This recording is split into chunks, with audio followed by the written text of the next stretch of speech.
time, when we talk about climate change, we look up. We talk about the air, the clouds, and the sun. But what if one of the biggest drivers of Earth's long-term climate isn't happening above us at all? What if it's happening deep below our feet in the slow, crushing movement of the planet itself? New research is changing how scientists understand Earth's natural temperature control system. We've always known that tectonic plates move. What we're learning now is how they pull apart and collide helps to regulate the planet's climate over millions of years. Today we're going to explore the deep sea conveyor belt. Welcome to the podcast. I'm Dr. Mack, and this is the Climate Translation. When we talk about the carbon cycle, we usually picture trees pulling carbon dioxide out of the air, or the ocean absorbing it at the surface. And they're important processes. But there's a larger, much slower carbon cycle happening far below us. Scientists call it the deep carbon cycle, and it's one of the main ways Earth has managed its temperature for billions of years. This isn't a fast system. It runs on million-year timescales, but over deep time, it's incredibly powerful. To visualize it, imagine Earth's surface as a giant conveyor belt. The bottom of the ocean is covered in a thick layer of sediment, mostly the crushed shells of the microscopic sea creatures and organic material that are around. Over time, the shells lock carbon into solid rock. Think of the seafloor as a massive sponge, slowly pulling carbon dioxide out of the atmosphere and storing it away. That sponge doesn't stay in place forever, though. As tectonic plates move, parts of the ocean floor are pushed underneath continents in what we call subduction zones. This is the trash compactor phase of the cycle. The carbon-rich rock is dragged deep into the earth where it's crushed and heated under enormous pressure. Eventually, some of that buried carbon melts into magma. And when magma reaches the surface through volcanoes, the planet exhales. Carbon dioxide is released back into the atmosphere, completing the loop. For a long time, scientists thought these volcanic exhaust pipes were the main control on the system. But new research has revealed a surprising twist. It turns out the places where tectonic plates pull apart and new plate is created, especially at mid-ocean ridges, play a much bigger role than we realized. When plates move faster and spread more actively, fresh ocean crust forms in a way that allows the seafloor sponge to trap more carbon.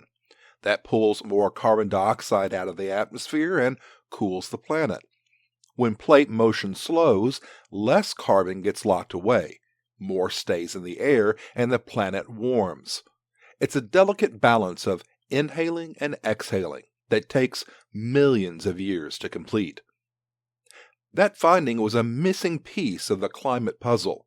Scientists had focused on the exhaust pipes, volcanoes, but they had underestimated how much control the storage system had over the whole process. Volcanoes still matter, they're still part of the cycle, but they aren't a straight pipe where carbon immediately comes back out. Some carbon stays underground far longer than expected. Sometimes it never makes it back up at all. So instead of a simple loop, the deep carbon cycle looks more like a leaky recycling system, where one plate motion determines how much carbon stays buried and how much escapes. And here's why the discovery is so important. It helps explain why Earth's climate has shifted so dramatically in the distant past, long before humans existed. Slow changes in plate motion could quietly change how much carbon stayed locked away, nudging the planet warmer or cooler over several million years. Now, this is usually the moment when someone stops me and says, "Okay, Dr. Mack, if the Earth has this massive natural thermostat that's been working for billions of years, why are we worried about what's happening now?" It's a great question, and it's the heart of the translation. The difference between Earth's natural carbon cycle and what humans are doing today comes down to one thing, and you probably can guess what it is. It's something I brought up many times over several podcasts. It's speed. It's helpful to revisit the analogy of thinking of deep carbon cycling like breathing.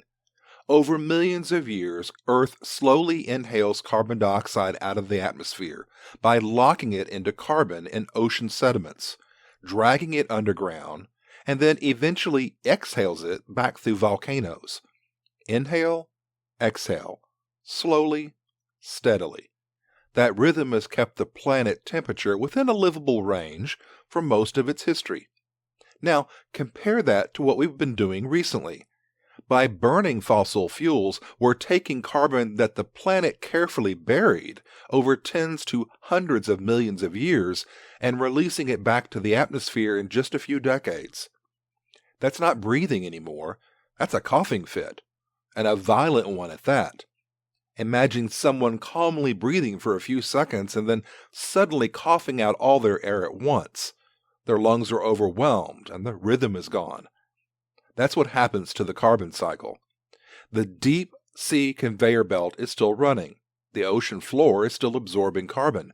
Tectonic plates are still moving.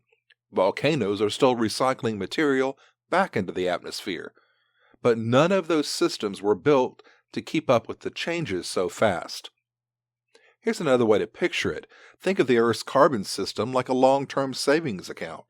For millions of years, carbon was slowly deposited into that account, a little at a time, locked away in coal, oil, and natural gas, and rocks like limestone. The deep carbon cycle acts like a very slow, responsible withdrawal plan, releasing small amounts back into the atmosphere over enormous spans of time. What humans have done is walked up to that bank account, gone into the ATM, and emptied it all at once, dumping it straight back into the atmosphere. And now the planet is trying to figure out how to handle the balance. The ocean sponge can absorb some of it, but not instantly. The tectonic conveyor belt can bury carbon again, but not on a human timescale. Those systems are measured in millions of years, not human lifetimes. That's why the new research on plate movement and mid-ocean ridges matters so much. It shows us the Earth does have a way to regulate carbon in the climate, but it only works when changes happen slowly, when the system is nudged, not shoved. So you might ask, if Earth has been removing carbon naturally for billions of years, why don't we try to mimic what the Earth does? That question comes up more and more as scientists and engineers talk about carbon removal, things like mineralizing carbon in rock, or storing carbon under the ground, or accelerating the natural weathering processes. And deep carbon cycles give us a valuable reality check. Earth is good at removing carbon, but it's good at it because it plays the very long game. The deep carbon cycle works by spreading the job across enormous areas, enormous pressures, and enormous spans of time.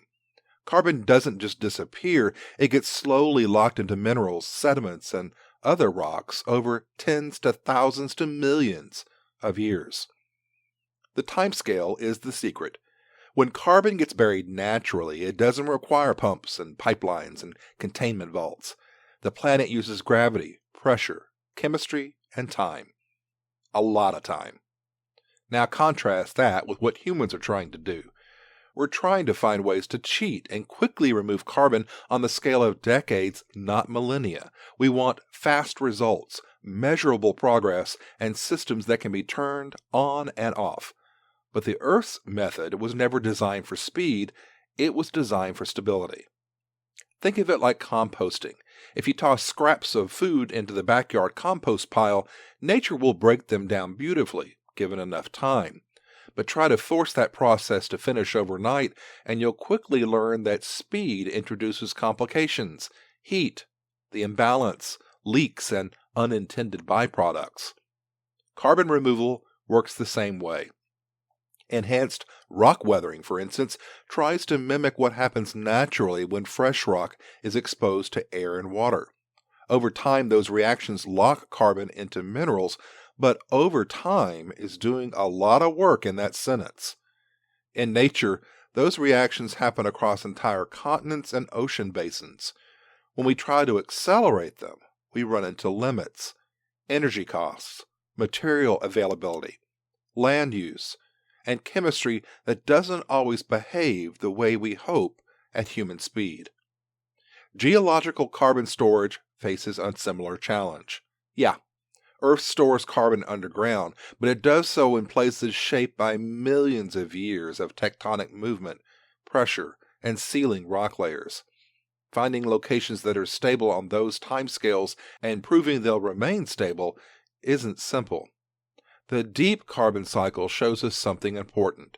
Nature doesn't remove carbon by controlling it, it removes carbon by outlasting it. And that's a crucial distinction. Now, it doesn't mean that carbon removal is pointless or impossible. In fact, I applaud scientists that are out on the front line and innovating in new ways and using new techniques to try to help address the issue. But we have to be honest about what these approaches can and can't do, and how fast they can realistically work. We cannot engineer our way out of this completely, and then continue to maintain the same lifestyle we have now. The new research on plate motion and mid-ocean ridges reinforces this lesson. It shows that Earth's most effective carbon storage mechanisms depend on slow, continuous movement and vast geologic timescales. They're not switches you can flip. They're processes we can learn from, but we can't really easily replicate them. So when we talk about climate solutions, this research adds an important layer of realism. It reminds us that while technology can help, there's no shortcut that replaces the basic physics of time, scale, and chemistry.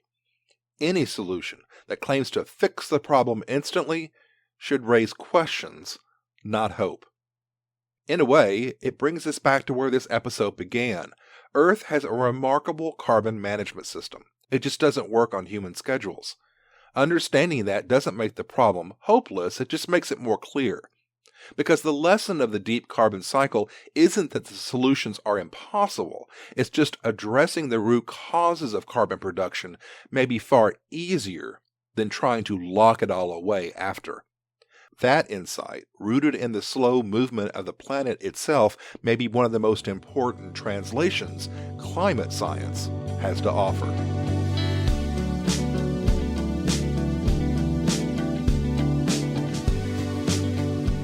One of the things I love most about science is it keeps us honest.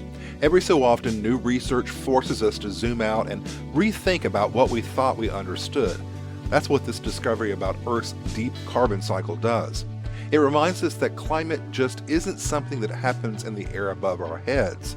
It's shaped by slow movements below our feet, by the steady creation and destruction of the ocean crust, by systems so patient and so powerful that they've regulated this planet long before humans existed. But it reminds us of something else.